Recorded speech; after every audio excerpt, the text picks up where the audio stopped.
নমস্কার। ভবানীর আজকের পর্বে রিভিউ নিয়ে বাংলা সিরিয়াল সমাচার তোমাদের সামনে এসে গেছে। তো আজকের পর্বে যেটা দেখা যাচ্ছে যে বিষ্ণুরাম বলছে ভবানীকে এসে যে এটা তুমি ঠিক করলে না ভবানী মা।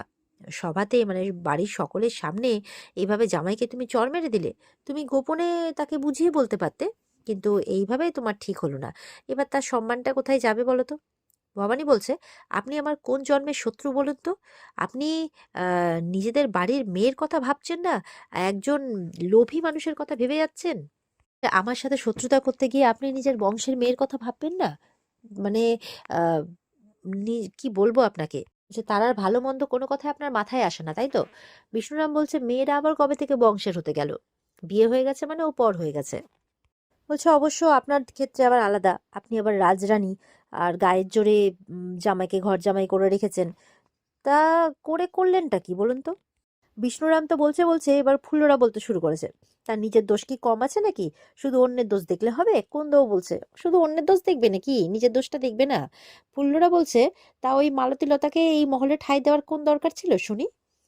দেখা যাচ্ছে তারা আর সহ্য করতে পারছে না, তারার মাথা ঘুরে যাচ্ছে। তখন সত্যের বউ বউঠান মিলে এবার তারার মা যখন তারার কাছে গেছে, তারা বলছে, দরকার নেই, আমি ঠিক আছি, তোমার আর কোনো সাহায্যের প্রয়োজন নেই। তো ফুল্লরা বলছে, তুই হচ্ছিস গিয়ে রাজরানীর মেয়ে, তাই এই সব তো তোমাকে সহ্য করতেই হবে বাবা, মেনে নাও মেনে নাও, এইভাবে বলছে। ভবানী বলছে, ফুল্লরা দিদি, অনর্থক কথা তুমি বলতেই পারো, আর সেই সব কথা শুনে আমার মেয়ে আমাকে সাময়িক ভুল বুঝতেই পারে, তাতে আমার কিচ্ছু করার নেই। কারণ আমার মেয়ের তো বয়স অল্প, তার বোধ বুদ্ধিও কম, তো তার তার মতো করে চললে তো আমার হবে না না। আমি রাজরানী, আমাকে রাজরানীর মতো করেই ভাবতে হবে, আমাকে রাজধর্ম পালন করতে হবে। আর শুধুমাত্র আমার একটা সন্তানের কথা ভাবলে হবে না, প্রজারও সকলে আমার সন্তান। আর মালতীলতা, সেও আমার প্রজা, আর সে অবলা। সুতরাং তাকে আমাকে সাহায্য করতেই হবে, তাকে আমাকে সমর্থন করতেই হবে, আর তার বিরুদ্ধে আমি কোনো কথা কারোর কাছ থেকে শুনতে রাজি নই। ভবানী বলছে, আর তাছাড়া সে তো আর আকাশ থেকে টপকে পড়েনি। রাঘবেন্দ্রর সাথে তার একটা সম্পর্ক ছিল, রাঘবেন্দ্র তাকে পরিত্যাগ করেছে, আর সেটা প্রমাণিত। কই, রাঘবেন্দ্রকে তো কেউ তোমরা কোনো কথা বলছো না, সব দোষ তোমরা মালতীলতারই দিচ্ছ। কেন? ফুল্লরাদের প্রশ্ন করছে ভবানী। বলছে, এরকম লোভী মেরুদণ্ডহীন জামাই আমার চাই না। ফুল্লরা বলছে, ও বাবা, চাই না মানে কি? তার মানে কি তোমার মেয়ে এখন ওকে পরিত্যাগ করবে? তোমার মেয়ে মানে জামাইয়ের পরিত্যক্তা হয়ে কি এই মহলেই পড়ে থাকবে সারা জীবন? তখন কুন্দ বলছে, জামাইকে তো নিজে ওই খড়ের গাদায় সুচ খোঁজার মতো করে খুঁজে এনেছিলে, তাই এরকম কি করে হলো শুনি? তার নিজের দোষ নেই? ভবানী মনে মনে বলছে, সত্যিই তো, এই ভুল আমার কাছে কিভাবে হলো মা? এই জামাইয়ের হাতে আমি রাজ্যভার ছাড়তে পারবো না, তাহলে না হলে সব তছনছ করে দেবে। এরপরে দেখা যাচ্ছে দেয়ান মশাই সেখানে আসেন, এসেই দেখছেন অলরেডি এখানে ভিড় জমে আছে, নিশ্চয়ই কোনো কিছু ঘটেছে। তো যাই হোক, তিনি বলছেন যে আপনার সাথে কিছু জরুরি ব্যাপারে কথা আছে। তো এবার রাজরানী বলছে, এক্ষুনি এখান থেকে সবাই, মানে এই জায়গা খালি করো, সবাই যে যার ঘরে যাও, তাই বলছে। ফুলরা বলছে, চলো চলো, রাজরানী এখন রাজকার্য সামলাবেন, তার মেয়ের দিকে দেখার তো তার সময়ই নেই। তখন ভবানী বলছে, আমার মেয়ের ব্যাপার তো আমি বুঝে নেব, তোমাকে অত ভাবতে হবে না ফুল্লরা দিদি। এই বলে ফুল্লরারা চলে যায়, বলে যে এক্ষুনি যাও। রাঘব বলছে, এই অপমানের প্রতিশোধ কিন্তু আমি নিয়েই ছাড়বো, আমি কিন্তু এটা ভুলবো না।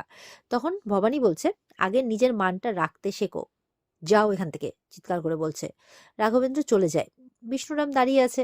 বিষ্ণুরামকে বলছে, আপনিও যেতে পারেন। বিষ্ণুরাম বলছে, আমি তো রাজকার্যের ব্যাপারে থাকি। দেয়ানমশাই বলছে, এটা রাজকার্যের কোনো কথা হচ্ছে না, অন্য বিষয়ে কথা হচ্ছে। তখন বিষ্ণুরাম চলে যাচ্ছে, আর মনে মনে ভাবছে, গোপন কোনো কিছু হচ্ছে মনে হচ্ছে। না, আমাকে তো সজাগ থাকতে হবে, আমাকে এখানে থাকতে দেওয়া হচ্ছে না। এমনটা বিষ্ণুরাম মনে মনে ভাবতে ভাবতে চলে যায়। তো এরপরে দেয়ান মশাইকে ভবানী বলছে, বলুন, কি বলার আছে?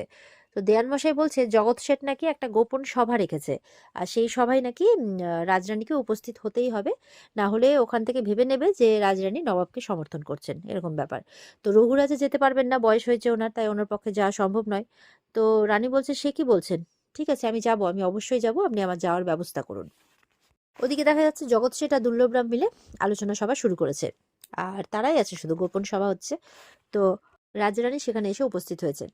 তো দুর্লভরাম বলছে, রাজরানীকে এই ষড়যন্ত্রে সামিল করা উচিত হচ্ছে তো, তার কারণ এর আগে উনি নাটোরে বসে ষড়যন্ত্রের বিরুদ্ধে নবাবের পক্ষে বক্তব্য পেশ করেছেন। তখন ভবানী বলছে, নবাবের বিরুদ্ধে সরাসরি যুদ্ধের আহ্বান করতে বলেছিলাম দুর্লভরাম মশাই। মেঘনাদের পন্থা অবলম্বন না করে নবাবের পক্ষ নিয়ে আমি কথা বলিনি। এবার ভবানী বলছে জগৎ শেঠকে, জগৎ শেঠজি, আপনি তো জানেন যে আমি সবসময় স্পষ্ট কথা বলার মানুষ।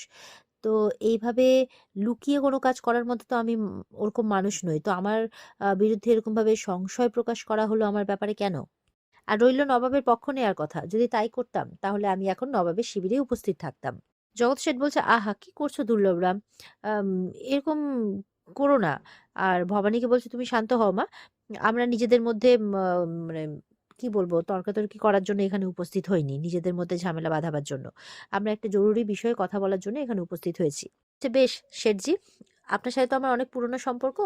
আপনি যখন বলছেন আমি মানছি। তবে আমার সাথে দেয়ান মশাই উপস্থিত রয়েছেন। বলে, ও তাহলে ওনাকেও ডাকুন। আসুন, আসুন। দেয়ান মশাই আসে, তখন দেয়ান মশাইকেও ভেতরে ডাকা হয়। এবার আলোচনা সভা শুরু হবে। দুর্লভরাম প্রথমে বলছে যে ইস্ট ইন্ডিয়া কোম্পানির মাদ্রাজ শাখায় ভারপ্রাপ্ত মানে রবার্ট ক্লাইভ পলাশী আসছেন। সরাসরি নবাবের সাথে তিনি যুদ্ধ করবেন। আর জগৎ শেঠ বলছে, হ্যাঁ, আর সেই যুদ্ধ হবে পলাশীর আমবাগানে। এই আলোচনা এগোনোর আগে আমি আপনাদেরকে জানাতে চাই যে আমাদের মধ্যে একজন বিশেষ অতিথি আছেন, যিনি আমাদের একদম কি বলবো, আমাদের এই মন্ত্রণায় তিনি আমাদের তুরুপের তাস। তখন ভবানী বলছে, কে? বলে, আগে ডেকে পাঠাই, তারপরে আলাপ করাচ্ছি। তো তাকে ডেকে পাঠানো হয়, সে আসে। দেখা যাচ্ছে সে মীর জাফর। তখন মানে রানী ভবানী তাকে দেখে দাঁড়িয়ে যায় আর বলছে যে, এনার কথা আপনি এর আগেও বলেছিলেন না? বলে, হ্যাঁ, নবাবের পরে ইনি বাংলার মসনদে বসবেন, মীর জাফর তাই বলছে। দুর্লভ রায় বলছে, আপনি প্রস্তুত তো মীর জাফর? বলছে, আমি অনেকদিন ধরে এটার অপেক্ষায় ছিলাম, এতদিন পরে এই সুযোগ এসেছে। ভবানী বলছে, কিন্তু নবাবের সৈন্যদল তো অনেক। আর দেয়ান মশাই বলছে, ইংরেজরা কি তাদের সৈন্যদলের সাথে পেরে উঠবে? তো ভবানী বলছে, আমরা বলছি এই কথাটা এই কারণেই, কারণ এটা যদি কোনোভাবে ঘুরে যায় তাহলে আমরাই বিপাকে পড়বো। মির্জাফর বলছে, সেই বিষয়ে আমিও একমত। নবাবের সৈন্য সংখ্যা ওই ক্লাইভের সৈন্য সংখ্যার থেকে অনেক বেশি। তো এবার জগৎ শেঠ বলছে, তাহলে কি করবেন? মির্জাফর বলছে, সেই নিয়ে চিন্তা করবেন না। নবাবের প্রধান সেনাপতি আমি আছি। আর নবাবের সৈন্যদলের অর্ধেকেই মাস খরচা মানে মাস মাইনা যেটা পায় আর কি, সেটা অনেক দিন ধরেই পায়নি। তাই নবাবের বিরুদ্ধেই আছে সবাই, পছন্দ করে না কেউ। বলছে, আলাদা করে কোনো সৈন্যদলকে খেপিয়ে তুলতে হবে না, অলরেডি খেপেই আছে। তো যুদ্ধ পর্যন্ত পৌঁছবে, কিন্তু যুদ্ধ করতে পারবে না। আর শেষ পর্যন্ত ক্লাইভই জিতে যাবে। ভবানী কিন্তু খুব মন দিয়ে কথাগুলো শুনছে। ভবানী বলছে, অর্থাৎ আমাদের নতুন নবাবকে গোরা সাহেবের কথা মতো ওঠা বসা করতে হবে, তাই তো শেঠজি? বলছে, তারা বুঝবেন তো আমাদের প্রজাদের কষ্ট, আমাদের জল মাটি হাওয়া তারা বুঝবেন তো? আপনারা গোরা সাহেবের সাথে হাত মেলাচ্ছেন ঠিকই, কিন্তু আমাদের নতুন নবাব তাদেরই হাতের পুতুল না হয়ে যায় সেদিকে একটু নজর রাখবেন। ভবানীর কথা শুনে অবাক হচ্ছে মির্জাফর, জগৎ শেঠ। মির্জাফর বলছে, ক্যা গুস্তাকি হে? মানে আমাকে এখানে ডেকে অপমান করা হচ্ছে? তখন দুর্লভরাম বলছে, আচ্ছা এই পুরুষালী আলোচনা থেকে একটু নিজেকে আড়াল করে রাখুন না, একটু মেয়ে মানুষ তো আপনি। বলে, খবরদার, এখানে যে যার মানে ভবানী বলছে, কেবলমাত্র চিকের আড়ালে বসে আছি বলে আপনারা মনে করবেন না যে আমি এখানে কোনো প্রশ্ন রাখতে পারবো না। সকলকে মনে করিয়ে দিই, এখানে সকলেই আমরা উপস্থিত নিজ নিজ শাসন কার্যের জোরে, সুতরাং কে নারী কে পুরুষ সেই প্রসঙ্গ এখানে না আনলেই চলবে। নাটোরের রাজরানী হিসেবে নাটোরের প্রজাদের রক্ষায় আমি অঙ্গীকারবদ্ধ। তাই এখানে যা হচ্ছে তাকে সমর্থন করার আগে ১০০ বার প্রশ্ন করব, ভবানী বলছে। সেই অধিকার আছে আমার। সবাই তখন চুপ। জগৎ শেঠ বলছে, সিরাজ বুঝবে তো প্রজাদের মন? তখন বলছে, আমি সেটা বলছি না, আমার ভয়টা অন্য জায়গায়।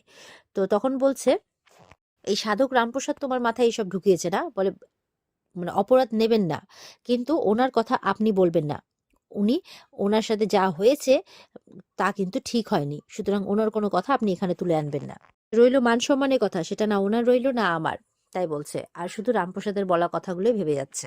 মনে মনে ভবানী বলছে, আমি শুধুমাত্র নাটোরের প্রজাদের তাৎক্ষণিক ক্ষয়ক্ষতির কথা ভেবে আপাতত সবকিছু মেনে নিচ্ছি। আমি যদি না মানি তাহলে এক্ষুনি ওরা আমার রাজ্য ধ্বংস করতে উদ্যত হবে। আর তাতে মারা পড়বে আমার সন্তানরা, আমার প্রজারা। সে না, আমি যুদ্ধ না থামাতে পারলেও আমার জন্য নিরীহ মানুষের মৃত্যু হতে দেব না। এটা ভবানী মনে মনে ভাবছে। তো এবার বলছে, মির্জাফর বলছে, আমরা কি তবে নাটোরকে এখানে ডেকে ভুল করেছি? কারণ মনে তো হচ্ছে না নাটোর থেকে আমরা কোনো সহযোগিতা পাবো বলে। জগৎ শেঠ বলছে, চিন্তা করো না, রাজরানী আমার কন্যা তুল্য, আমার কথাও নড়চড় করবে না। তো ভবানী এবার মনে মনে বলছে, হে মা ভবানী, আমরা একটা দুষ্টের দমন করতে গিয়ে শত শত রক্তবীজের জন্ম দিচ্ছি না তো? তুমি দেখো মা ভবানী, যাতে সাধারণ মানুষের কোনো ক্ষয়ক্ষতি না হয়। এরপরে দেখা যাচ্ছে সাল ১৭৫৭। পলাশীর যুদ্ধ শুরু হয়ে গিয়েছে। নবাবের সৈন্যদল ওই ক্লাইভের সৈন্যদলের চেয়ে অনেক বেশি, কিন্তু তা সত্ত্বেও নবাব ষড়যন্ত্রের জালে এমনভাবে কোণঠাসা হচ্ছেন যে মানে তার বিরুদ্ধে চলে যাচ্ছে সবকিছু, এরকম একটা ব্যাপার। তো ভবানীরা সভায় বসেছেন। তো ভবানীর এখানে দেয়ান মশাই খবর আনেন যে মানে ব্যাপার আর কি, কে এগিয়ে আছে যুদ্ধে বিষ্ণুরাম জানতে চাইছে। কারণ প্রত্যেকটা বাড়ির থেকে নাকি সমস্ত পুরুষদের তুলে নিয়ে যাওয়া হচ্ছে যুদ্ধের জন্য সৈন্য হিসেবে বানিয়ে। তাদের ইচ্ছের বিরুদ্ধেই নিয়ে যাওয়া হচ্ছে। তো তাতে কি হচ্ছে, ভবানী বলছে আমি দেখতে পাচ্ছি অসংখ্য বৈধব্য, মানে এই এই যে পুরুষহীন হয়ে যাচ্ছে পরিবারগুলো, তাতে তো সবাই মারা পড়বে। তো সাধারণ মানুষকেই তো ফলটা ভুগতে হবে, এই ভয়টাই ভবানী পাচ্ছিল, আর এটাই হচ্ছে। তো যুদ্ধে কে এগিয়ে আছে এটা বলাতে দেয়ান মশাই বলছে যে মানে সিরাজ আর কি, তিনি ক্রমশ কোণঠাসা হচ্ছেন, তাদের কামানগুলো ভিজিয়ে দেওয়া হয়েছে, তাই কামান দাগতে পারছেন না। উল্টো দিকে ইংরেজরা তাদের কামান ভালো মতো করেই একদম ইয়ে করছে, যার জন্য সিরাজের সৈন্যদলটা পুরো একদম নেতিয়ে পড়ছে, এরকম একটা ব্যাপার। তো সিরাজ কোথায় আছে ভবানী জিজ্ঞাসা করছে, তিনি কি যুদ্ধে নেমেছেন নবাব? তখন বলছে না, তিনি তার শিবিরেই আছেন, আর তার সঙ্গে আছে মির্জাফর। তো ভবানী তো মনে মনে জানেই যে মির্জাফরই তো তার চরম শত্রু, তাই বলছে যে নবাব এটা ভাবতেও পারছে না তার পরম বন্ধুই তার চরম শত্রু। তো নিজের কর্মফল, যেমন কর্ম তেমন ফল, নিজের কর্মফলই পেতে চলেছেন তিনি, তার সাথে যে কি হতে চলেছে তিনি সেটা ভাবতেও পারছেন না। এমনটা মনে মনে ভাবছে ভবানী। আর শুধু রামপ্রসাদের বলা কথাগুলো, তার যে ভবিতব্য, সেই কথাগুলো ভেবে যাচ্ছে। বলছে এই যুদ্ধ তো চলবেই, শুরু যখন হয়েছে চলবেই, আর এই যুদ্ধ শেষও হবে, কিন্তু এর ফল ভুগতে হবে অগণিত সাধারণ মানুষকে। আর এখানেই কিন্তু আজকের পর্ব শেষ হয়ে যায়। তো এই ছিল আজকের পর্বের রিভিউ। ভালো লেগে থাকলে পর্বকে লাইক কমেন্ট করে জানাতে ভুলবে না, আর আমাদের সাথে জুড়তে চ্যানেলকে সাবস্ক্রাইব করতে ভুলবে না। দেখা হচ্ছে তোমাদের সাথে আগামীকালকে। সবাই খুব ভালো থাকবে। আজকের মতো পর্ব এই পর্যন্তই। টাটা।